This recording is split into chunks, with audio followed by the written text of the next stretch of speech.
तर मुख्यमंत्री देवेंद्र फडणवीस यांच्यावर उद्धव ठाकरे यांनी थेट निशाणा साधलाय।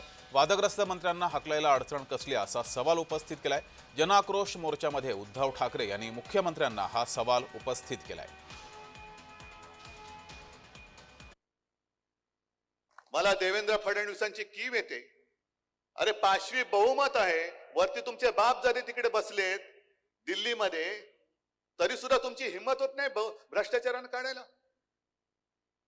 म्हणजे देवेंद्र फडणवीसांची जर का हालत पाहिली तर त्यांना म्हणजे स्वतः असं धरू की स्वतः काही भ्रष्टाचार केलेला नाही, मग का तुम्ही त्यांच्यासाठी बदनामी उडवताय?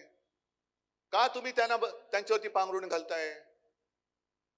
काय तुमच्याकडे एवढ्या बहुमतामध्ये ज्याप्रमाणे जगातला सगळ्यात मोठा पक्ष भाजपा, भ्रष्टाचारी जनता पक्ष, त्यांच्याकडे अध्यक्ष करायला माणूस नाहीये, तसंच तुम्हाला हे भ्रष्ट मंत्री काढून दुसरे मंत्री तुमच्याकडे घ्यायला काय माणूस नाहीये?